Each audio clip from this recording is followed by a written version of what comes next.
നമ്മളുടെ ഓറിയന്റേഷന്റെ third session ആണ് ഇന്ന് വരുന്നത്. വളരെ ഇമ്പോർട്ടന്റ് ആയിട്ടുള്ള ഒരു സെഷൻ ആണ്. നമ്മുടെ സിലബസ് ഡീകോഡിംഗ് ആണ്. നിങ്ങളുടെ സബ്ജക്റ്റിനെ കുറിച്ചിട്ട് കൂടുതൽ നിങ്ങൾക്ക് എന്തൊക്കെയാണ് ഇനി പഠിക്കാൻ വരുന്നത് എന്നുള്ളതൊക്കെ നിങ്ങൾ ഓൾറെഡി ആപ്പിലൊക്കെ കയറിയിട്ട് എല്ലാം നോക്കിയിട്ടുണ്ടാവും എന്നൊക്കെ അറിയാം. സ്റ്റിൽ നമ്മൾ എന്തൊക്കെയാണ് നമുക്ക് ഡീറ്റെയിൽ ആയിട്ട് നോക്കാനുണ്ട്.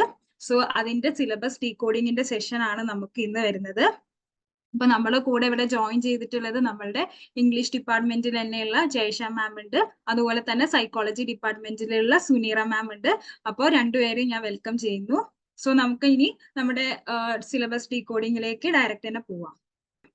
So no your syllabus. നമ്മളുടെ ഈ MA ഇംഗ്ലീഷിലെ ഫസ്റ്റ് ഇയറിൽ നിങ്ങൾക്ക് എന്തൊക്കെയാണ് പഠിക്കാനുള്ളത് എന്നാണ് നമ്മളെ ഈ ഒരു സെഷനിലൂടെ നിങ്ങൾക്ക് മനസ്സിലാകുന്നത്. സോ പ്രസന്റേഷൻ ഔട്ട്ലൈൻ ടോപ്പിക് 1 എന്ന് പറയുന്നത് കുറച്ച് ബേസിക്സ് ആണ്. നമ്മളുടെ ലിറ്ററേച്ചറിനെ കുറിച്ചിട്ടൊക്കെ എങ്ങനെയാണ്, എന്തൊക്കെയാണ് നമ്മളുടെ പേപ്പറിന് എങ്ങനെയൊക്കെയാണ് ഒരു മോഡൽ വരുന്നത് എന്നുള്ളതാണ് നമ്മൾ ടോപ്പിക് 1 ഡിസ്കസ് ചെയ്യാൻ പോവുക. ടോപ്പിക് 2 എന്ന് പറയുന്നത് നിങ്ങളുടെ കോഴ്സിന്റെ ഡിസ്ട്രിബ്യൂഷൻ ആണ്. എങ്ങനെയൊക്കെയാണ് നിങ്ങൾ ഓരോ ഇയറിൽ വരുന്നത്. അതുപോലെ തന്നെ ടോപ്പിക് 3 വരുന്നത് നിങ്ങളുടെ ഡീറ്റെയിൽ ആയിട്ട് നിങ്ങളുടെ സിലബസിൽ എന്തൊക്കെയാണ്, ഓരോ ബ്ലോക്കിൽ എന്തൊക്കെയാണ് നിങ്ങൾക്ക് വരുന്നത് പഠിക്കാൻ എന്നുള്ളതിനൊക്കെ ബേസ് ചെയ്തിട്ടുള്ളതാണ്. ആൻഡ് ടോപ്പിക് 4 വരുന്ന സമയത്ത് നിങ്ങളുടെ കോഴ്സ് കംപ്ലീഷൻ, ഇവാലുവേഷൻ, അതുപോലെ ക്രെഡിറ്റ്സ്, അതിനൊക്കെ കുറിച്ചിട്ടുള്ള കാര്യങ്ങളാണ് നിങ്ങളുടെ ടോപ്പിക് 4 വരുന്നത്. അങ്ങനെ 4 പാർട്ടായിട്ടാണ് ഈ പ്രസന്റേഷൻ മെയിൻ ആയിട്ട് നമ്മൾ ഡിവൈഡ് ചെയ്തിട്ടുള്ളത്. So let's learn more about our course. MA English നമ്മളുടെ കോഴ്സിന്റെ കോഡാണ് MEG എന്ന് പറയുന്നത്. സോ ശ്രദ്ധിക്കുക, നിങ്ങളുടെ ഹോൾ ടിക്കറ്റിലും അതുപോലെ തന്നെ സൈറ്റിലൊക്കെ വരുന്ന സമയത്ത് നിങ്ങൾക്ക് പേപ്പർ കോഡിലായിരിക്കും ഉണ്ടാവുക, നിങ്ങളുടെ പേപ്പർ നെയിമിലായിരിക്കത്തില്ല ഇപ്പോൾ വരുന്നത്. സോ ഈ കോഡ് നിങ്ങൾ എപ്പോഴും ഓർത്തിരിക്കുക. So some basics first. So നമുക്കറിയാം നമ്മളുടെ ലിറ്ററേച്ചർ പേപ്പർ അല്ലെങ്കിൽ MA ഇംഗ്ലീഷ് എന്ന് പറയുന്നത് സ്കൂൾ ഓഫ് ഹ്യൂമാനിറ്റീസിന്റെ അണ്ടറിൽ വരുന്നതാണ്. ആൻഡ് നമ്മളുടെ പ്രോഗ്രാം കോഡ് വരുന്നത് MEG ആണെന്ന് ഞാൻ ആദ്യം പറഞ്ഞു. ആൻഡ് നമ്മളുടെ ഈ പേപ്പർ, നമ്മുടെ ഈ ഒരു കോഴ്സിലുള്ള പേപ്പേഴ്സ് എടുത്ത് നോക്കുന്ന സമയത്ത് അതിൽ കുറെ ബ്ലോക്സും യൂണിറ്റ്സും ആയിട്ട് ഡിവൈഡ് ചെയ്ത് വെച്ചിട്ടുണ്ട്. സോ നിങ്ങൾക്ക് ഓരോ പേപ്പർ എടുത്ത് നോക്കുന്ന സമയത്ത് അതിനകത്ത് ഒരു 9 to 10 ബ്ലോക്സ് പഠിക്കാനുണ്ടാവും. ആൻഡ് ഓരോ ബ്ലോക്കിന്റെ അകത്തും 5-6 യൂണിറ്റ് ഒക്കെ വെച്ചിട്ട് നിങ്ങൾക്ക് പഠിക്കാനുണ്ടാവും. അങ്ങനെയാണ് നിങ്ങളുടെ സിലബസ് ഡിവൈഡ് ചെയ്ത് വെച്ചിട്ടുള്ളത്. ആൻഡ് നമ്മൾ ക്രെഡിറ്റ് സിസ്റ്റം വരുന്നുണ്ട്. അതായത് ഒരു ക്രെഡിറ്റ് എന്ന് പറയുന്നത് 30 hours ആണ്. സോ നിങ്ങൾക്ക് ഓരോ പേപ്പറും 8 എന്നുള്ള പോലെയാണ് വരുന്നത്. അതായത് നിങ്ങൾക്ക് ഫസ്റ്റ് ഇയറിൽ 4 പേപ്പേഴ്സ് ആണ് ടോട്ടൽ പഠിക്കാനുള്ളത്. ആൻഡ് ഓരോ പേപ്പറിലും 8 ക്രെഡിറ്റ് എന്നുള്ള രീതിയിൽ ഒരു പേപ്പർ നിങ്ങൾക്ക് ടോട്ടൽ ഓഫ് 240 hours എന്നുള്ള പോലെയാണ് നിങ്ങളുടെ ക്രെഡിറ്റ് വരുന്നത്. ക്രെഡിറ്റ് എന്ന് പറയുന്നത് നിങ്ങൾ എത്ര നേരം ആ ഒരു പേപ്പറിൽ സ്പെൻഡ് ചെയ്യണം, എത്രത്തോളം നിങ്ങൾ അത് വർക്ക് ചെയ്യണം എന്നുള്ള ആ ഒരു ബേസിസിലാണ് നമ്മൾ ക്രെഡിറ്റ് സിസ്റ്റം പറയുന്നത്. സോ അതിനെക്കുറിച്ച് നിങ്ങൾ കൂടുതലായിട്ടൊന്നും അറിയേണ്ട, ജസ്റ്റ് അതൊന്നും അറിഞ്ഞിരുന്നാൽ മതി. കൂടുതലായിട്ട് അതിനെ കുറിച്ചിട്ടൊന്നും നോക്കേണ്ട ആവശ്യമില്ല. അതുപോലെ തന്നെ നമ്മളുടെ ഈ കോഴ്സ് വരുന്നത് 2 years ആണെങ്കിലും നിങ്ങൾക്ക് അത് 4 ഇയറിന്റെ ഉള്ളിൽ കംപ്ലീറ്റ് ചെയ്യാം എന്നുള്ള ഒരു ഫ്ലെക്സിബിലിറ്റി നമ്മളുടെ യൂണിവേഴ്സിറ്റിയിൽ ഉണ്ട്.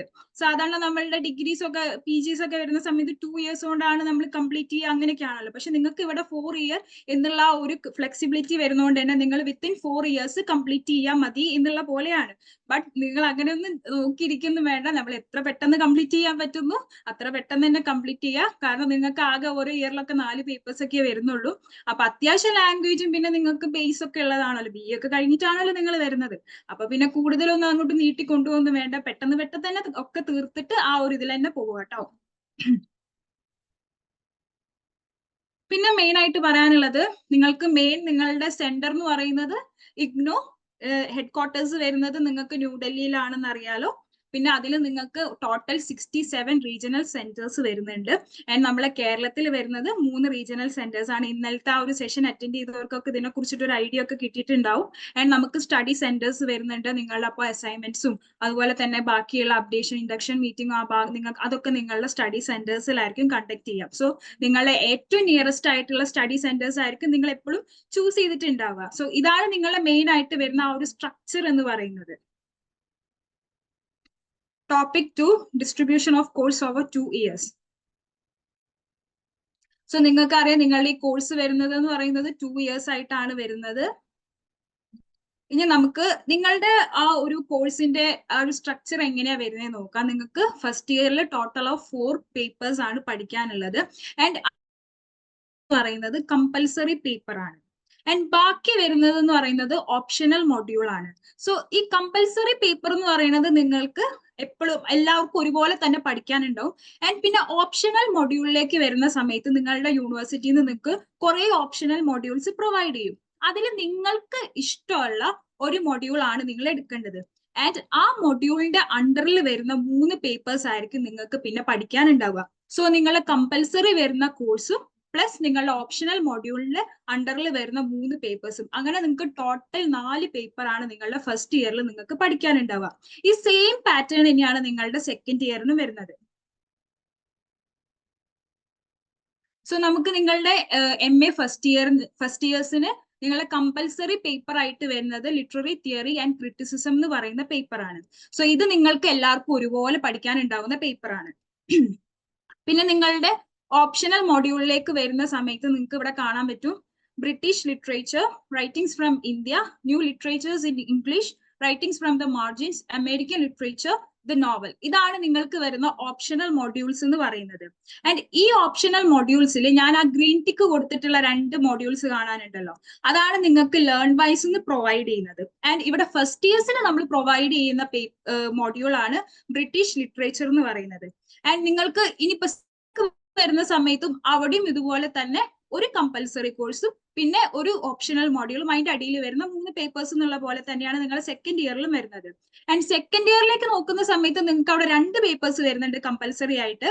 അത് ഏതെങ്കിലും ഒന്ന് എടുത്താൽ മതിയെന്നേ ഉള്ളൂ. അതായത് ആസ്പെക്ട്സ് ഓഫ് ലാംഗ്വേജ് അല്ലാന്നുണ്ടെങ്കിൽ കമ്പാരിറ്റീവ് ലിറ്ററേച്ചർ എന്ന് പറയുന്ന ആ 2 പേപ്പറിൽ ഏതെങ്കിലും ഒന്ന് നിങ്ങൾക്ക് കമ്പൽസറി ആയിട്ട് എടുക്കാം. പിന്നെ നമ്മളുടെ ആ ഓപ്ഷണൽ മൊഡ്യൂളിൽ നിങ്ങൾ ഫസ്റ്റ് ഇയറിൽ എടുക്കാത്തത് വരുന്ന ബാക്കിയുള്ളതിൽ ഏതെങ്കിലും ഒന്ന് എന്നുള്ള പോലെയാണ് നിങ്ങൾക്ക് ഇവിടെ എടുക്കാൻ പറ്റുന്നത്. പിന്നെ നോക്കുന്ന സമയത്ത് ചില മോഡ്യൂളിൽ നിങ്ങൾക്ക് 4 പേപ്പേഴ്സ് കാണാൻ പറ്റും. അങ്ങനെയുള്ള മോഡ്യൂൾ ആണെന്നുണ്ടെങ്കിൽ നിങ്ങൾക്ക് അതിൽ ഏതെങ്കിലും 3 എടുത്താൽ മതി എന്നുള്ള ഒരു ഓപ്ഷൻ നിങ്ങൾക്ക് ഉണ്ട്. സോ നമുക്ക് ഫസ്റ്റ് ഇയറിൽ നമ്മുടെ ലേൺ വൈസ് പ്രൊവൈഡ് ചെയ്യുന്ന സെറ്റ് എന്ന് പറയുന്നത് ലിറ്റററി തിയറി ആൻഡ് ക്രിറ്റിസിസം എന്ന് പറയുന്ന ആ ഒരു കമ്പൽസറി പേപ്പറും പ്ലസ് നിങ്ങളുടെ ബ്രിട്ടീഷ് ലിറ്ററേച്ചർ എന്ന് പറയുന്ന ആ ഒരു ഓപ്ഷണൽ മൊഡ്യൂൾ ആണ് വരുന്നത്.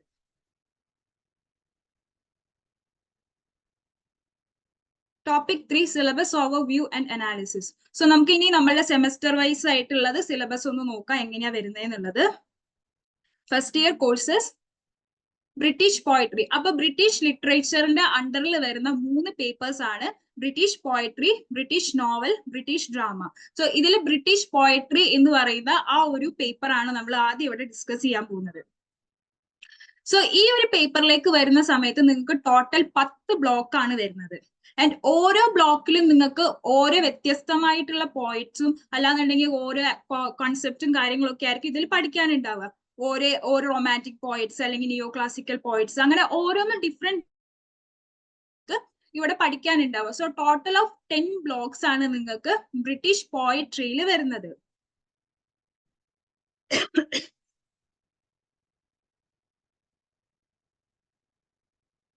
ഇനി നിങ്ങൾ ഫസ്റ്റ് ബ്ലോക്ക് നോക്കുന്ന സമയത്ത് orientation for the study of poetry and the medieval poet Chaucer. അപ്പൊ ഫസ്റ്റ് ബ്ലോക്കിൽ വരുന്നത് നിങ്ങൾക്ക് ചോസർ എന്ന് പറയുന്ന ഒരു പോയിറ്റിനെ കുറിച്ച് പഠിക്കാനും അതുപോലെ തന്നെ ആ ഒരു പോയട്രിയുടെ ഒറിജിൻ എങ്ങനെയാണെന്നൊക്കെ ബേസ് ചെയ്തിട്ടാണ് നിങ്ങൾ ഫസ്റ്റ് ബ്ലോക്ക് വരുന്നത്. ഇനി സെക്കൻഡ് ബ്ലോക്കിലേക്ക് വരുന്ന സമയത്ത് the renaissance poet Edmund Spenser, സ്പെൻസറിനെ കുറിച്ചിട്ടാണ് പഠിക്കാനുള്ളത്. ഭയങ്കര ഫേമസ് ആയിട്ടുള്ള ഒരു പോയിറ്റ് ആണ്. സോ സ്പെൻസറിന്റെ വർക്ക്സ് ആയിരിക്കും നിങ്ങൾക്ക് ഈ ഒരു ബ്ലോക്കിൽ പഠിക്കാനുണ്ടാവുക. And coming to block number 3 നിങ്ങൾക്ക് metaphysical poets John Donne, Herbert Marvell, ഈ 3 പോയിറ്റ്സിനെ ബേസ് ചെയ്തിട്ടായിരിക്കും നിങ്ങളുടെ ബ്ലോക്ക് 3 നിങ്ങൾക്ക് പഠിക്കാൻ വരുന്നത്. ആൻഡ് ശ്രദ്ധിക്കുക, നിങ്ങളുടെ ഓരോ ബ്ലോക്കിന്റെ അണ്ടറിലും നിങ്ങൾക്ക് 5-6 യൂണിറ്റ് വരുന്നുണ്ടാവും. ആൻഡ് ഓരോ യൂണിറ്റിലും നിങ്ങൾക്ക് ഓരോ കാര്യങ്ങളെ കുറിച്ചിട്ടായിരിക്കും. ചിലപ്പോൾ ഓരോ യൂണിറ്റിലും ഓരോ പോയിംസ് ആയിരിക്കും പഠിക്കാനുണ്ടാവുക, അല്ലെങ്കിൽ ഏതെങ്കിലും ഒരു കൺസെപ്റ്റ് ആയിരിക്കും പോയം റിലേറ്റഡ്, അല്ലെങ്കിൽ ഓരോ മെറ്റാഫിസിക്കൽ തിയറീസ് അതിനെ കുറിച്ചിട്ട് പഠിച്ചിട്ട് അതിലേക്ക് പിന്നെ നിങ്ങളുടെ പോയത്തിലേക്ക് വരിക. അങ്ങനെയൊക്കെ ആയിരിക്കും നിങ്ങൾ ഓരോ യൂണിറ്റും ഡിവൈഡ് ചെയ്തിട്ടുണ്ടാവുക. ഇനി ബ്ലോക്ക് 4ലേക്ക് വരുന്ന സമയത്ത് നിങ്ങൾക്ക് ജോൺ മിൽട്ടൺ എന്ന് പറയുന്ന വളരെ ഫേമസ് ആയിട്ടുള്ള ഒരു പോയിറ്റിനെ കുറിച്ചിട്ടാണ് പഠിക്കാനുള്ളത്. ആളുടെ വർക്ക്സും ആളുടെ ലൈഫും അങ്ങനത്തെ കാര്യങ്ങളൊക്കെയാണ് നിങ്ങൾക്ക് ആ ഒരു ബ്ലോക്ക് 4ൽ പഠിക്കാൻ വരുന്നത്. ആൻഡ് ബ്ലോക്ക് 5ലേക്ക് വരുന്ന സമയത്ത് neo classical poets Dryden and Pope. പോപ്പിനെയും ഡ്രൈഡനെയും കുറിച്ചിട്ട് നിങ്ങൾ കേട്ടിട്ടുണ്ടാവുമല്ലോ, ഡിഗ്രിക്കൊക്കെ നിങ്ങൾ കേട്ടിട്ടുണ്ടാവും. ഈ എല്ലാ ഓതേഴ്സിനെയും നിങ്ങൾ കേട്ടിട്ടുണ്ടാവും എന്ന് എനിക്കറിയാം. സോ ഈ ഓരോ ഓതേഴ്സിന്റെ വർക്ക്സും കുറച്ചും കൂടി ഡീറ്റെയിൽ ആയിട്ട്, എസ്പെഷ്യലി അവരുടെ പോയംസ്, ഈ ഒരു ഇതിൽ നമ്മൾ കൂടുതൽ അവരുടെ പോയംസ് ആണ് നമ്മൾ ഫുള്ളും പഠിക്കുന്നത്. ആൻഡ് ബ്ലോക്ക് 6ലേക്ക് വരുന്ന സമയത്ത് നമ്മൾ romantic poets William Blake, William Wordsworth, S T. Coleridge. ഈ 3 പോയിറ്റ്സിനെ കുറിച്ചിട്ടാണ്. പോയിറ്റ്സ് മാത്രമല്ല, അവർ വേറെയും വർക്ക്സ്, ഡ്രാമാസ് ആണെങ്കിലും നോവൽസ് ആണെങ്കിലും ഒക്കെ എഴുതിയിട്ടുള്ളവരൊക്കെ തന്നെയാണ്. സോ ഇവരുടെ മെയിൻ ആയിട്ട് വരുന്ന റൊമാൻറ്റിക് പോയിംസ് ആണ് നമ്മൾ ഈ ബ്ലോക്ക് 6 പഠിക്കുന്നത്. ആൻഡ് ബ്ലോക്ക് 7 വരുന്ന സമയത്ത് സെക്കൻഡ് ജനറേഷൻ റൊമാൻറ്റിക് പോയിറ്റ്സിനാണ്. നമ്മുടെ ഷെല്ലി, കീറ്റ്സ് എന്നുള്ള പോലെയൊക്കെയുള്ള പോയിറ്റ്സിനെ ബേസ് ചെയ്തിട്ടാണ് ഈ ഒരു ബ്ലോക്ക് വരുന്നത്. ആൻഡ് ബ്ലോക്ക് 8 വരുന്ന സമയത്ത് വിക്ടോറിയൻ പോയിറ്റ്സ് ആണ്. Browning, DJ, Christina Rossetti, Oscar Wilde, ഇതേപോലെയുള്ള പോയിറ്റ്സിനെയാണ് നമുക്ക് നെക്സ്റ്റ് ബ്ലോക്കിലേക്ക് കാണാൻ പറ്റുന്നത്. ആൻഡ് ബ്ലോക്ക് നമ്പർ 9 വരുന്ന സമയത്ത് മോഡേണിസ്റ്റ് പോയിറ്റ്സിനെ കുറിച്ചിട്ടാണ് നിങ്ങൾക്ക് പഠിക്കാൻ വരുന്നത്. അവിടെ നമ്മൾക്ക് എലിയറ്റിനും യീറ്റ്സിനെ പോലെയുള്ള പോയിറ്റ്സിനെ കുറിച്ചിട്ട് നിങ്ങൾക്ക് പഠിക്കാനുണ്ടാവും. അവരുടെ വർക്ക്സിനൊക്കെ ആയിരിക്കും നിങ്ങൾക്ക് ഈ ഒരു ബ്ലോക്കിൽ കൂടുതലായിട്ടും ഡിസ്കസ് ചെയ്തിട്ടുണ്ടാവുക. ആൻഡ് ബ്ലോക്ക് 10 എന്ന് പറയുന്നത് നിങ്ങളുടെ മോഡേണിസ്റ്റ് ആൻഡ് പോസ്റ്റ് മോഡേണിസ്റ്റ് പോയിറ്റ്സിനെ ബേസ് ചെയ്തിട്ടാണ് വരുന്നത്. അതിൽ മെയിൻലി നമ്മുടെ Dylan Thomas, Philip Larkin, Sylvia Plath, ഈ 3 പോയിറ്റ്സിനെ ബേസ് ചെയ്തിട്ടാണ് നമ്മൾ ഈ ഒരു ബ്ലോക്ക് വരുന്നത്. അങ്ങനെയാണ് നിങ്ങളുടെ ഈ ഫസ്റ്റ് പേപ്പർ ആയിട്ടുള്ള ബ്രിട്ടീഷ് പോയട്രി എന്ന് പറയുന്ന ഈ ഒരു പേപ്പർ 10 ബ്ലോക്ക് ആയിട്ട് ഡിവൈഡ് ചെയ്തിട്ടുള്ളത്.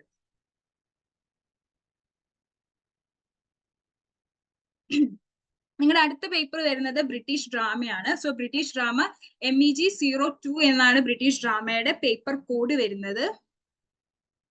ബ്രിട്ടീഷ് ഡ്രാമയിലേക്ക് വരുന്ന സമയത്ത് നിങ്ങൾക്ക് ടോട്ടൽ ഓഫ് 9 ബ്ലോക്സ് ആണ് വരുന്നത്.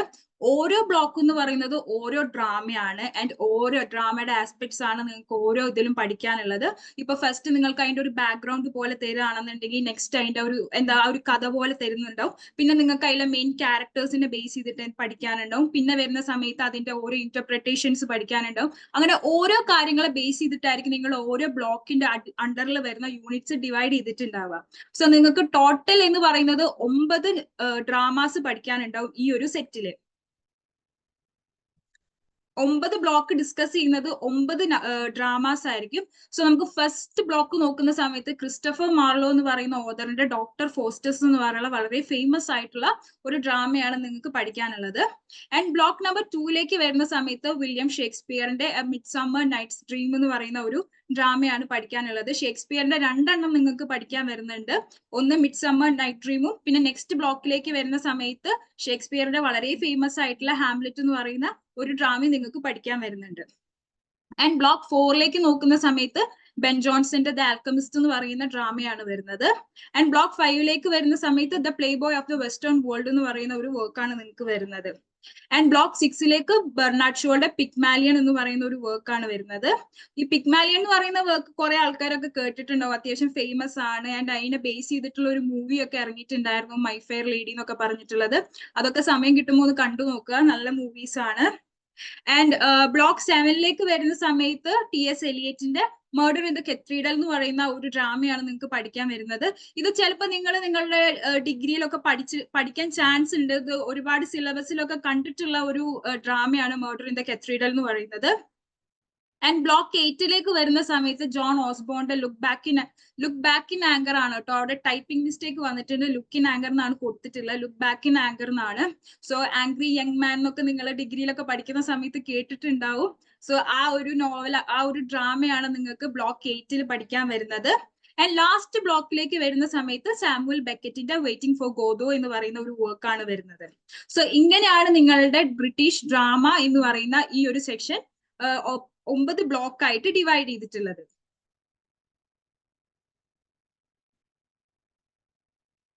ഇനി ബ്രിട്ടീഷ് നോവലിലേക്ക് വരാം. ബ്രിട്ടീഷ് നോവലിന്റെ പേപ്പർ കോഡ് MEG 03 ആണ് വരുന്നത്. സോ ഇതിൽ നോക്കുന്ന സമയത്ത് നിങ്ങൾക്ക് ടോട്ടൽ 9 ബ്ലോക്ക് ആണ് വരുന്നത്.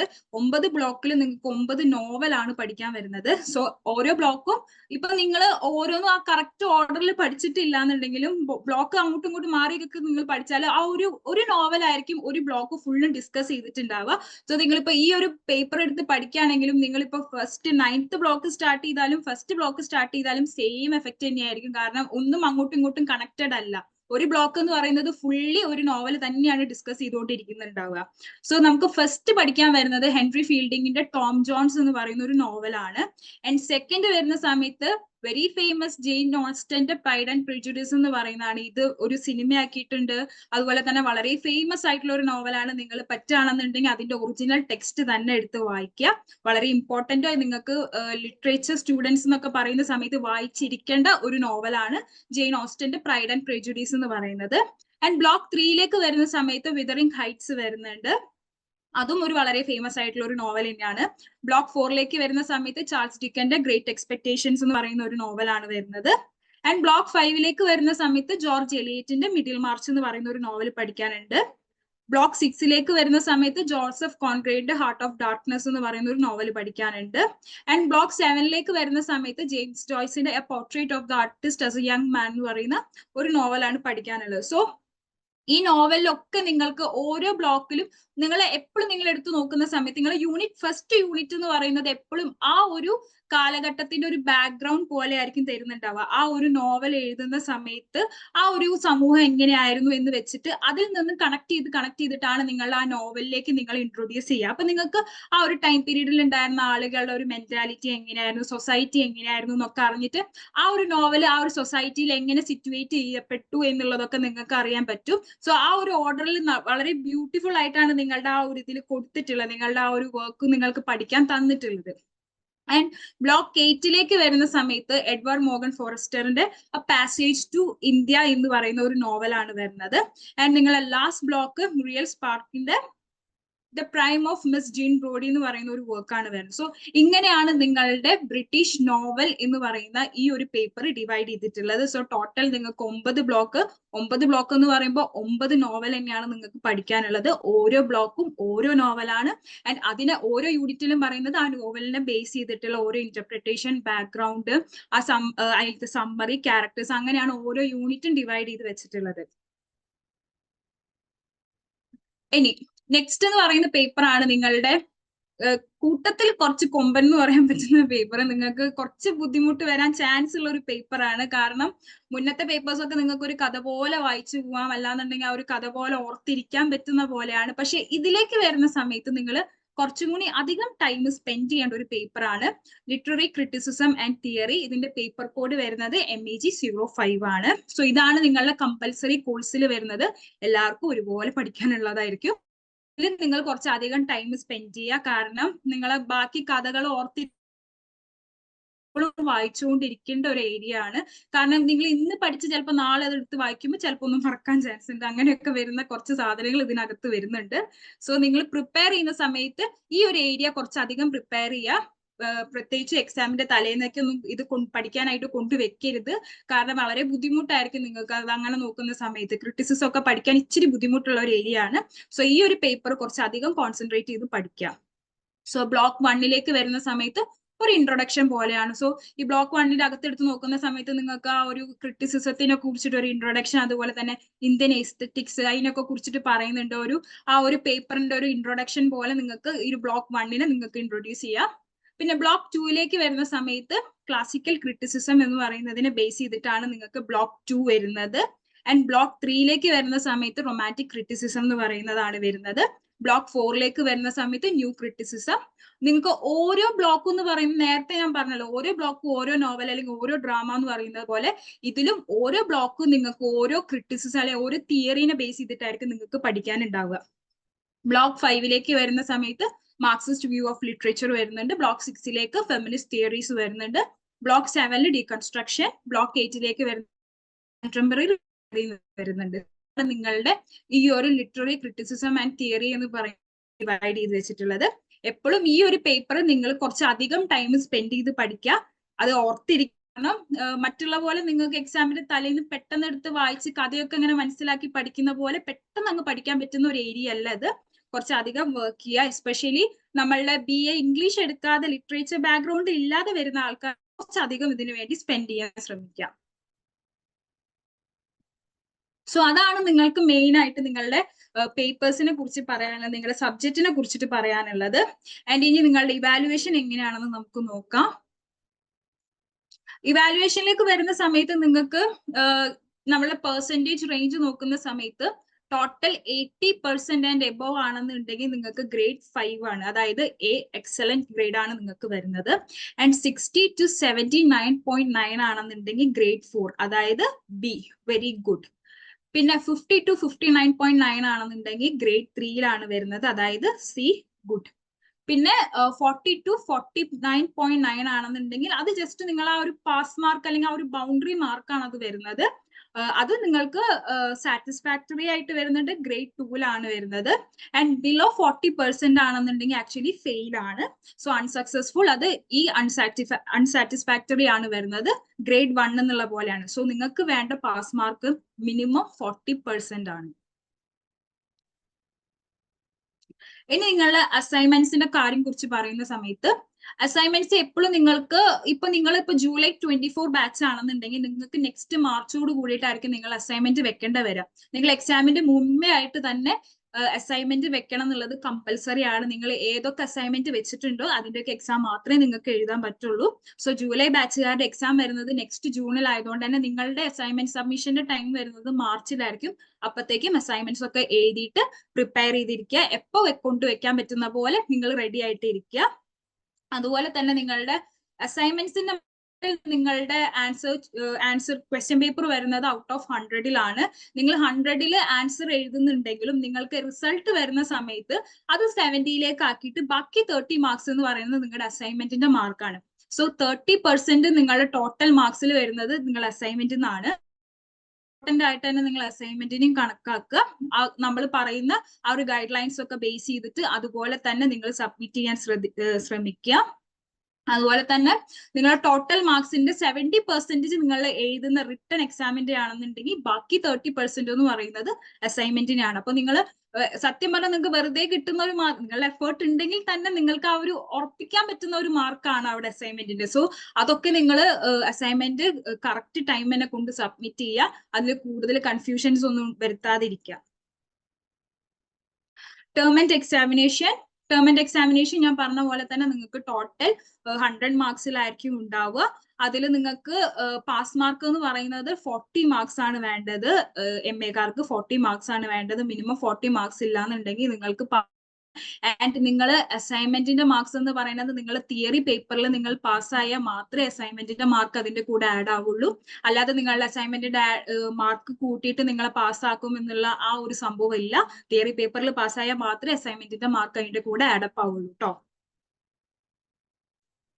പിന്നെ ക്രെഡിറ്റ് സിസ്റ്റം ഞാൻ നേരത്തെ പറഞ്ഞല്ലോ, നിങ്ങൾക്ക് നിങ്ങൾ ഫസ്റ്റ് ഇയറിൽ നിങ്ങൾക്ക് വരുന്ന ടോട്ടൽ ക്രെഡിറ്റ് എന്ന് പറയുന്നത് 32 ആണ്. അതായത് നിങ്ങൾക്ക് ഓരോ പേപ്പറിനും 8 ക്രെഡിറ്റ് എന്ന രീതിയിൽ നിങ്ങൾക്ക് 4 പേപ്പറിന് മൊത്തം 32 ക്രെഡിറ്റ് എന്നുള്ള പോലെയാണ് വരുന്നത്. സോ നിങ്ങൾക്ക് ടോട്ടൽ നിങ്ങളുടെ ഒരു പേപ്പറിന് എന്ന് പറയുമ്പോൾ നിങ്ങൾക്ക് 4, അതായത് നിങ്ങൾക്ക് ടോട്ടൽ ടൈം സ്പെൻഡ്, ഒരു പേപ്പറിന് നിങ്ങൾ സ്പെൻഡ് ചെയ്യേണ്ട ടൈം എന്ന് പറയുന്നത് 240 hours ആയിട്ടാണ് നിങ്ങളുടെ സ്റ്റഡി ടൈം വരുന്നത്. സോ അങ്ങനെയാണ് നിങ്ങളുടെ ക്രെഡിറ്റ് വരുന്നത്. ഇതിനെക്കുറിച്ച് കൂടുതലൊന്നും ഡിസ്കസ് ചെയ്യേണ്ട ആവശ്യമില്ല. ക്രെഡിറ്റ് സിസ്റ്റം അത്ര ഇമ്പോർട്ടന്റ് അല്ല. നിങ്ങൾക്ക് ഔട്ട് ഓഫ് 100-ലാണ് എക്സാം വരുന്നത്. അത് റിട്ടേൺ ആയിരിക്കും. അങ്ങനത്തെ കാര്യങ്ങളൊക്കെ ആലോചിച്ചാൽ മതി. പിന്നെ സ്റ്റഡി സെന്റേഴ്സിനെ കുറിച്ച് പറയുന്ന സമയത്ത് അറിയാലോ, നിങ്ങളുടെ സ്റ്റഡി സെന്റേഴ്സ് വളരെ ഇമ്പോർട്ടന്റ് ആയിട്ടുള്ള ഒരു കാര്യമാണ്. നിങ്ങളുടെ അസൈൻമെന്റ് കൊണ്ട് വെക്കേണ്ട സ്ഥലം അവിടെയാണ്. അതുപോലെ തന്നെ നിങ്ങൾക്ക് എന്ത് എക്സാം റിലേറ്റഡ് ആയിട്ടുള്ള കാര്യങ്ങളൊക്കെ നിങ്ങൾക്ക് ആദ്യം തന്നെ സ്റ്റഡി സെന്റർ, നിങ്ങൾ ഈവൻ നിങ്ങളുടെ അസൈൻമെന്റ്സിന്റെ ഗൈഡ് ലൈൻസ് ഒക്കെ നിങ്ങളുടെ സ്റ്റഡി സെന്റേഴ്സ് എന്ന് പറയും. നിങ്ങൾക്ക് അതിന്റെ ഇടയ്ക്ക് വെച്ചിട്ടൊരു ഇൻഡക്ഷൻ മീറ്റിംഗ് ഒക്കെ വെക്കാനുണ്ട്. സോ അതിൽ നിങ്ങൾക്ക് സ്പെഷ്യൽ ഗൈഡ് ലൈൻസ് ഒക്കെ തരും.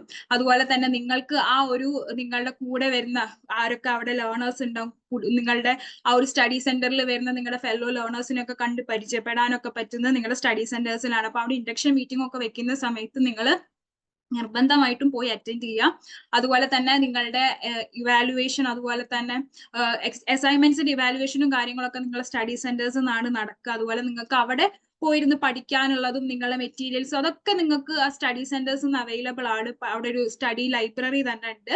സോ നിങ്ങളുടെ സ്റ്റഡി സെന്റേഴ്സ് വളരെ ഇമ്പോർട്ടന്റ് ആയിട്ടുള്ള ഒരു കാര്യമാണ് കേട്ടോ. Planning your studies.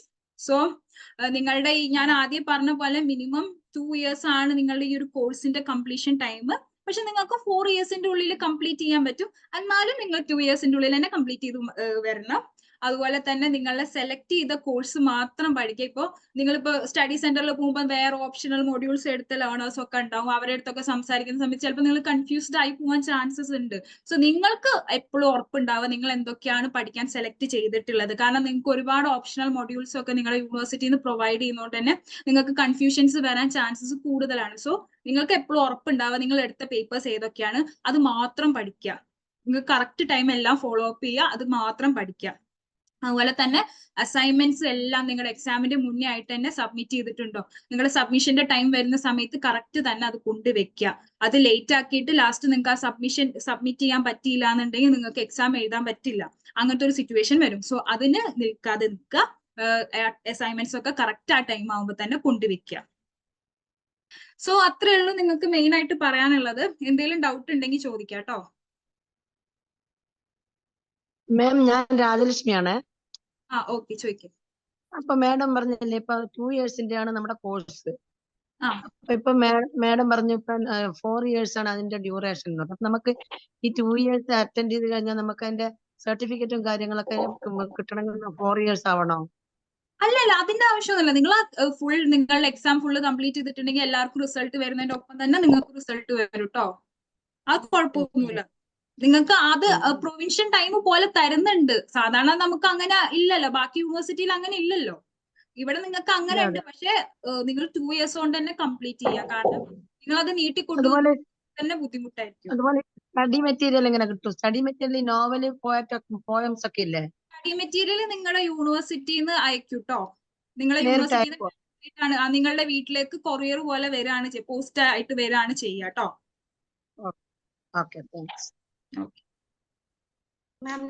ഈ SLM മാത്രം നോക്കിയാൽ പഠിച്ചാൽ ജയിക്കുമോ? ജസ്റ്റ് ചോദ്യമാണ്, സിമ്പിൾ ചോദ്യമാണ്.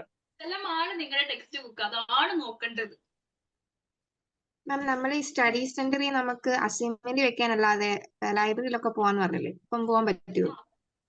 പോവാൻ പറ്റുമല്ലോ. അവിടെ നിങ്ങൾക്ക് പഠിക്കാനുള്ള ബുക്സ് ഉണ്ടാവും, റെഫർ ചെയ്യാനുള്ളതുണ്ടാവും. അവിടെ ഒരു മിനി ലൈബ്രറി പോലെയൊക്കെ നിങ്ങൾക്ക് അവിടെ വെച്ചിട്ടുണ്ടാവും. അവിടെ പോയി നിങ്ങൾക്ക് വായിക്കണമെങ്കിൽ വായിക്കാം. അതിന് ഡേറ്റ് ഇത്ര ഇന്ന ദിവസം പോലെയൊക്കെ ഉണ്ട്? ഇല്ലല്ലോ, അങ്ങനെ ഡേറ്റ് ഇല്ല. അസൈൻമെന്റ് കൊണ്ടുപോയി വെക്കാൻ നമ്മൾ തന്നെ പോകണമെന്നുണ്ടോ? ഇപ്പൊ ഞാനുള്ളത് പുറത്താണുള്ളത്, എനിക്ക് സെന്ററിൽ പോകാൻ കഴിയില്ല, എനിക്ക് വേണ്ടി വേറെ ആൾ പോകേണ്ടി വരും. നിങ്ങൾ വേറെ ആൾക്ക് കൊണ്ടുപോയി സബ്മിറ്റ് ചെയ്യാം. നിങ്ങളുടെ ID കാർഡും കാര്യങ്ങളൊക്കെ ഉണ്ടെങ്കിൽ അവിടെ കൊണ്ട് സബ്മിറ്റ് ചെയ്യുന്നതുകൊണ്ട് കുഴപ്പമൊന്നുമില്ല.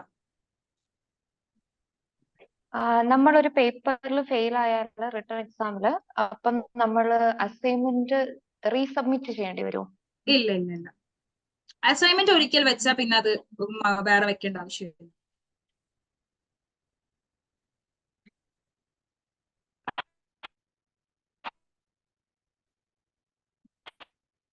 ഈ അസൈൻമെന്റിനകത്ത് പിന്നെ അവര് നമുക്ക് തരിക അസൈൻമെന്റ് എന്തൊക്കെ ചെയ്യേണ്ടതെന്നുള്ളത് അവർ തരും. ഗൈഡ് ലൈൻസ് ആണോ ചോദിക്കുന്നത്? അതെ, നമ്മള് ഇപ്പൊ അസൈൻമെന്റ് ചെയ്യണം എന്ന് പറഞ്ഞില്ല, അസൈൻമെന്റ് എന്തൊക്കെയാണ് ചെയ്യേണ്ടതെന്ന് അവർ തരും, ഗൈഡ് ലൈൻസ് തരും അല്ലെ? ഗൈഡ് ലൈൻസ് അത് നമ്മൾ തന്നെ പറഞ്ഞു തരും കേട്ടോ. 11 വയസ്സിൽ നിങ്ങളെ മെന്റേഴ്സ് തന്നെ പറഞ്ഞു തരും എന്തൊക്കെയാ ചെയ്യേണ്ടത് എന്നുള്ളതൊക്കെ. ഇന്നലത്തെ ക്ലാസ് എനിക്ക് അറ്റൻഡ് ചെയ്യാൻ പറ്റിയില്ല മാം. അപ്പൊ അതിന് ചില ദിവസം പോയി. ക്ലാസ്സസ് നമ്മൾക്ക് വരും കേട്ടോ. റെക്കോർഡഡ് ക്ലാസ്സസ്, റെക്കോർഡഡ് ആയിട്ടുള്ളത് യൂട്യൂബിൽ അല്ലെങ്കിൽ നിങ്ങളുടെ ആപ്പിലൊക്കെ വരുന്നുണ്ടോ. അപ്പൊ നിങ്ങൾക്ക് അത് വേണമെങ്കിൽ കയറി കണ്ടാൽ മതി.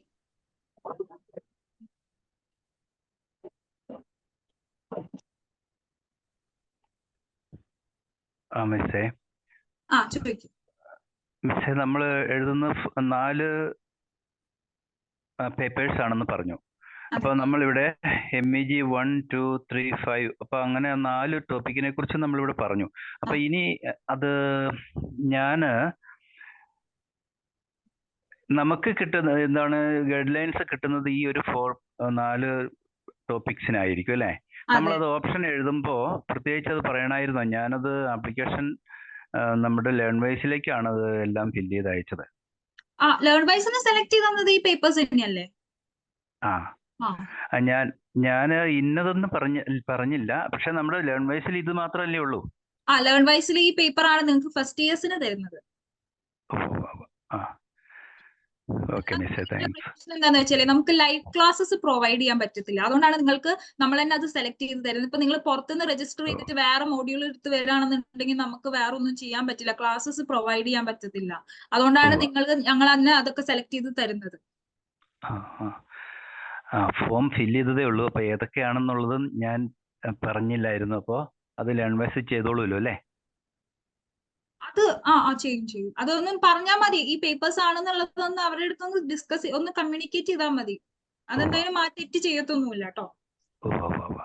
ഓക്കെ മിസ്സേ, താങ്ക്സ്. ഓക്കെ.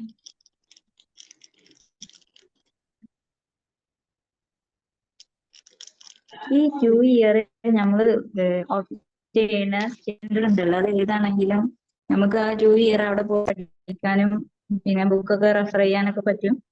പറ്റും.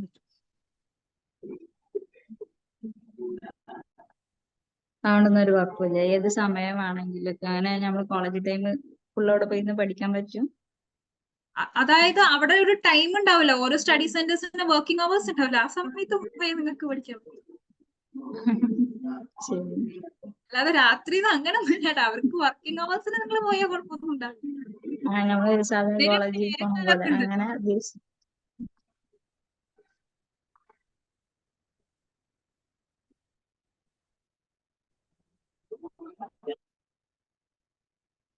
ഈ ലൈവ് ക്ലാസ്സസ് ഉണ്ടാവുമല്ലോ ഓരോ സബ്ജക്റ്റിന്റെ 3-4 പേപ്പറിന്റെ. പേപ്പേഴ്സിന്റെ ലൈവ് ക്ലാസ്സസ് എന്ന് പറയുന്നത് റിവിഷൻ ആണ് കേട്ടോ. ആക്ച്വൽ ക്ലാസ്സസ് നിങ്ങളുടെ ആപ്പിൽ തന്നെ ഡീറ്റെയിൽ ആയിട്ടുണ്ടാവും. അതൊക്കെ നിങ്ങൾ ഓരോ ബ്ലോക്ക്, ഇപ്പൊ ഞാൻ പറഞ്ഞല്ലോ, ഓരോ ബ്ലോക്ക് ആയിട്ടാണ് നിങ്ങൾക്ക് ഡിവൈഡ് ചെയ്തിട്ടുള്ളത്. സോ ഓരോ ബ്ലോക്ക് കംപ്ലീറ്റ് ചെയ്യുമ്പോൾ അതിന്റെ റിവിഷൻ നിങ്ങൾക്ക് ലൈവ് ആയിട്ടുണ്ടാവും. എപ്പോഴായിരിക്കും അതുണ്ടാവുക? അതിപ്പോ നമ്മളൊരു ഇന്ത്യൻ ടൈം 7 to 8:30 ഉള്ളിലായിരിക്കും സ്റ്റാർട്ട് ചെയ്യുന്നത്. അത് ഏത് ടൈം ആവും, ചിലപ്പോൾ 7 ആവും, ചിലപ്പോൾ 7:30 ആവും, ചിലപ്പോൾ 8 ആവും, ഏത് ടൈമും വരാം.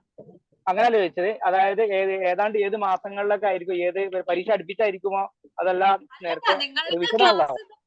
നെക്സ്റ്റ് മന്ത് സ്റ്റാർട്ടോടെ നിങ്ങളുടെ ക്ലാസ് തുടങ്ങും. നിങ്ങൾക്ക് ടൈം ടേബിൾ തരും. ആ ടൈം ടേബിളിനകത്ത് നിങ്ങൾക്ക് ഫോളോ ചെയ്യേണ്ട ടൈം ടേബിൾ ഉണ്ടോ, ഓരോ ദിവസം ഏതൊക്കെ ക്ലാസ്സാ കാണേണ്ടത്. അപ്പൊ അങ്ങനെ ഓരോ ബ്ലോക്ക് കംപ്ലീറ്റ് ചെയ്യുമ്പോൾ അതിന്റെ ലൈവ് റിവിഷൻ സെഷൻ അപ്പൊ തന്നെ വരും കേട്ടോ. ഹലോ പറഞ്ഞു. ഹലോ മാം, ഞാനും MEG 5 മാത്രമേ കോമൺ ആയിട്ട് എടുത്തിട്ടുള്ളൂ. ബാക്കി വേറെ മൊഡ്യൂൾ എന്നാണ് എടുത്തേക്കുന്നത്. 7-ഉം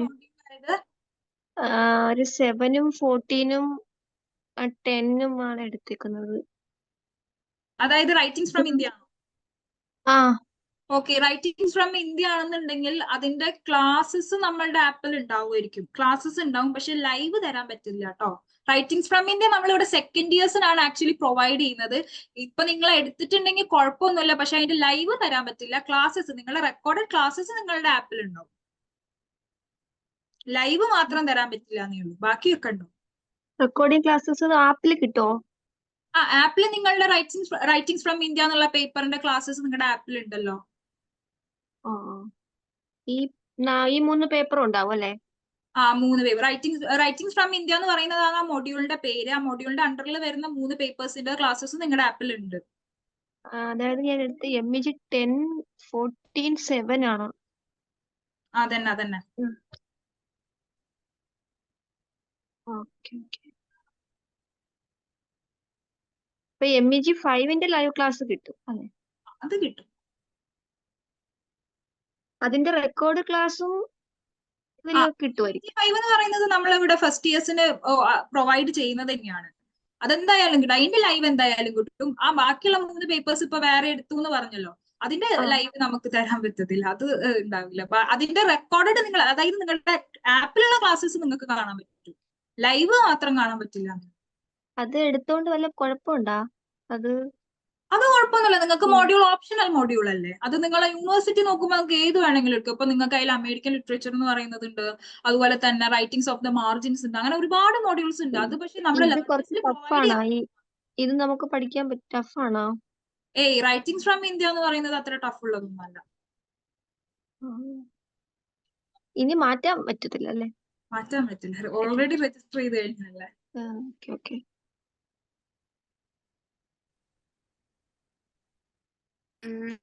മാം രജിസ്റ്റർ ചെയ്ത്, പക്ഷെ ഇതുവരെ മെയിലൊന്നും വന്നിട്ടില്ല. അപ്പൊ ഏകദേശം എത്രയാവുമാണ് നമുക്ക് ID കാർഡ് ഒക്കെ കിട്ടുക? ഇത് ഒരു 1 മന്ത് ചിലപ്പോ 2 മന്ത് ഒക്കെ പോവാൻ ചാൻസ് ഉണ്ട്. അത് ചിലപ്പോ ഡിലേ ആവാൻ ചാൻസ് ഉണ്ട് കേട്ടോ. ID കാർഡിൻ്റെത് കൺഫർമേഷൻ മെയിൽ വരാൻ ചിലപ്പോൾ ഇച്ചിരി ലേറ്റ് ആവലുണ്ട്.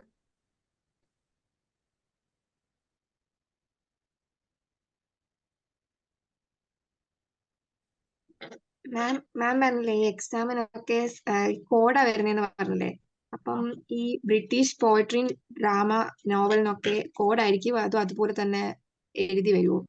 പേരായിരിക്കത്തില്ല കേട്ടോ നിങ്ങളുടെ ഹോൾ ടിക്കറ്റിലൊക്കെ വരുന്നുണ്ടാവുക. MBG01 MBG02 എന്ന് പറഞ്ഞിട്ടൊക്കെ ആയിരിക്കും ഉണ്ടാവുക. അപ്പൊ അതൊന്ന് ശ്രദ്ധിക്കാം. എല്ലാവരും എന്റെ നമ്പർ ഒന്ന് സേവ് ചെയ്ത് വെക്കണേ. ഞാൻ വീണ്ടും വീണ്ടും പറയാം. കാരണം മെന്ററിന്റെ നമ്പർ സേവ് ചെയ്തില്ലെങ്കിലേ നിങ്ങൾക്ക് ബ്രോഡ്കാസ്റ്റ് ആണ്. ഇപ്പൊ ആരും ഇൻഡിവിജ്വലി മിസ് ഔട്ട് ആവാതിരിക്കാനാണ് നമ്മളത് ബ്രോഡ്കാസ്റ്റ് അയക്കുന്നത്. നിങ്ങൾക്ക് ആ ഒരു MA ഫസ്റ്റ് ഇയേഴ്സ് എന്ന് പറഞ്ഞൊരു ബ്രോഡ്കാസ്റ്റ് ഉണ്ടായിട്ട് അങ്ങനെയാണ് നമ്മൾ സെൻഡ് ചെയ്യുന്നത്. അപ്പൊ നിങ്ങൾ നമ്പർ സേവ് ചെയ്തില്ല എന്നുണ്ടെങ്കിൽ നിങ്ങൾക്ക് അത് ഡെലിവർ ആവത്തില്ല. അപ്പൊ ഇതുവരെയായിട്ടും നമ്പർ സേവ് ചെയ്യാത്തവരുണ്ടെങ്കിൽ അത് സേവ് ചെയ്യാട്ടോ. നിങ്ങൾക്ക് ഇമ്പോർട്ടന്റ് ആയിട്ടുള്ള അപ്ഡേഷൻസ് ഒക്കെ മിസ് ആവാൻ ചാൻസ് ഉണ്ട് നിങ്ങൾ മെന്ററിന്റെ നമ്പർ സേവ് ചെയ്തിട്ടില്ലെങ്കിൽ.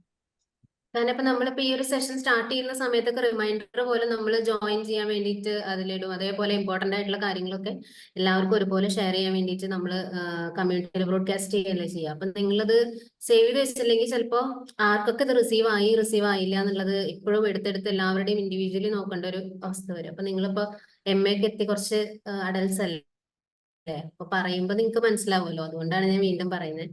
ചെറിയ കുട്ടികളാണെങ്കിൽ അതിലൊരു ലിമിറ്റേഷൻ ഉണ്ട്, പക്ഷെ നിങ്ങൾക്ക് മനസ്സിലാവുമല്ലോ. അപ്പൊ നമ്മളുടെ ഒരു ഇത് സിറ്റുവേഷൻ മനസ്സിലാവുമല്ലോ.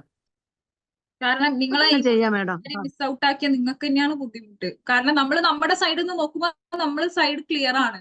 നിങ്ങൾക്ക് അത് ഡെലിവർ ആവാത്തത് നമ്മുടെ പ്രശ്നമല്ലല്ലോ, നിങ്ങൾ അത് സേവ് ചെയ്യാത്തോണ്ടല്ലേ.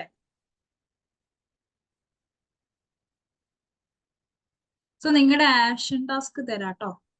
പിന്നെ അതേപോലെ എല്ലാവരും എല്ലാ സെഷനിലും പങ്കെടുക്കാൻ നോക്കുക. എന്തെങ്കിലും ഒരു സീരിയസ് ആയിട്ടുള്ള ഒരു എമർജൻസി വന്നാൽ മാത്രം അവോയ്ഡ് ചെയ്യാം. അല്ലാന്നുണ്ടെങ്കിൽ എന്തായാലും പങ്കെടുക്കുക. കാരണം ഇതിൽ പിന്നീട് ഇപ്പൊ നമ്മൾ ഡിസ്കസ് ചെയ്യുന്ന കാര്യങ്ങൾ പിന്നെ നമ്മൾ ഡിസ്കസ് ചെയ്തോളണമെന്നില്ല. നിങ്ങൾ ചിലപ്പോൾ മറന്നുപോകും, അല്ലെങ്കിൽ നിങ്ങൾക്ക് ഡൗട്ട് വെച്ച് നിങ്ങൾ ഇരിക്കും.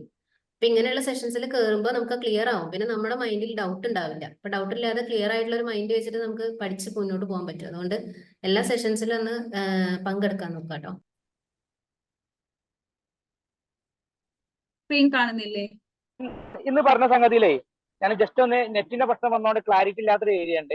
അതായത് മാർക്ക് ഇത് ചെയ്യുമ്പോൾ അസൈൻമെന്റിന്റെ 30ഉം മറ്റേ 70ഉം കൂടി ഒന്നിച്ചാണ് കിട്ടുക അങ്ങനെ പറഞ്ഞല്ലോ. അവിടെ എന്താ പറയുക, ക്ലാരിറ്റി കുറവ് വന്നു എനിക്ക്. അതായത് നിങ്ങൾക്ക് ടോട്ടൽ നിങ്ങൾ എക്സാം തിയറി പേപ്പർ എഴുതുന്നത് നിങ്ങൾ ഔട്ട് ഓഫ് 100-ലാണ്. അതുപോലെ തന്നെ നിങ്ങൾ അസൈൻമെന്റ് നിങ്ങൾ ഔട്ട് ഓഫ് 100-ലാണ് എഴുതുന്നത്. പക്ഷെ നിങ്ങളുടെ റിസൾട്ട് വരുന്ന സമയത്ത് നിങ്ങളുടെ തിയറി പേപ്പറിന്റെ 70% മാർക്കേ എടുക്കുള്ളൂ. അതുപോലെ തന്നെ ബാക്കി 30% എന്ന് പറയുന്നത് നിങ്ങൾ ചെയ്ത അസൈൻമെന്റ് നിന്നാണ് എടുക്കുന്നത്. അങ്ങനെ കമ്പൈൻ ചെയ്തിട്ടാണ് ഔട്ട് ഓഫ് 100-ൽ നിങ്ങളുടെ ഫൈനൽ റിസൾട്ട് വരിക. സോ നിങ്ങളുടെ ഇന്നത്തെ ആക്ഷൻ ടാസ്ക് വരുന്നത് know your subject, understand your syllabus inside out instruction. Suppose each of the 4 courses that you would be studying in year 1 were products and say you are interested with the task of creating an advertisement to promote them. So ഇതെന്താ വെച്ചാൽ നിങ്ങൾക്ക് ഇപ്പൊ പഠിക്കാനുള്ള നിങ്ങളെ 4 papers ഇല്ലേ, അത് നിങ്ങൾക്ക് ഒരു പ്രൊഡക്റ്റ് ആയിട്ട് തരികയാണെന്നുണ്ടെങ്കിൽ അതിന്റെ ഒരു അഡ്വർടൈസ്മെന്റ് പോലെ നിങ്ങൾ എങ്ങനെ പ്രസന്റ് ചെയ്യും. അത് നിങ്ങൾക്ക് ഒരു ഷോർട്ട് വീഡിയോ പോലെ എടുക്കാം, അല്ലാന്നുണ്ടെങ്കിൽ ഒരു സ്ലോഗൻ അല്ലെങ്കിൽ ടാഗ് ലൈൻ പോലെയൊക്കെ ചെയ്തിട്ട് നിങ്ങൾക്ക് വോയിസ് നോട്ട് ആയിട്ടോ എങ്ങനെ വേണമെങ്കിലും ക്രിയേറ്റ് ചെയ്തിട്ട് നിങ്ങളുടെ മെന്റർക്ക് അയക്കാം. അതാണ് നിങ്ങളുടെ ടാസ്ക് നമ്പർ 1.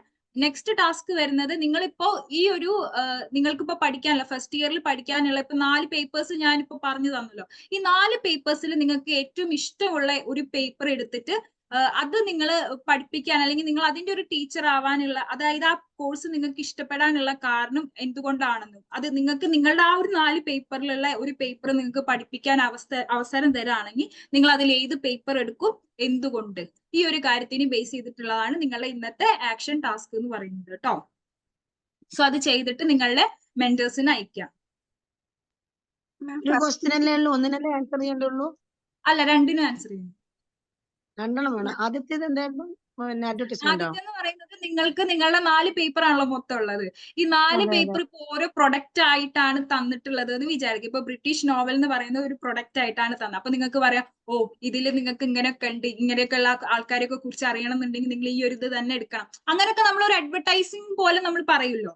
അതുപോലെ തരാണെന്നുണ്ടെങ്കിൽ അതെങ്ങനെ നിങ്ങൾ പ്രസന്റ് ചെയ്യും, അത് നിങ്ങൾക്ക് ഒരു വീഡിയോ പോലെ, ഒരു ഷോർട്ട് വീഡിയോ പോലെ എടുക്കാം, അല്ലാന്നുണ്ടെങ്കിൽ ഒരു വോയിസ് നോട്ടൊക്കെ ആയിട്ട് നിങ്ങൾക്ക് അയക്കാം, നിങ്ങളെ മെന്റേഴ്സിന് അയക്കാം.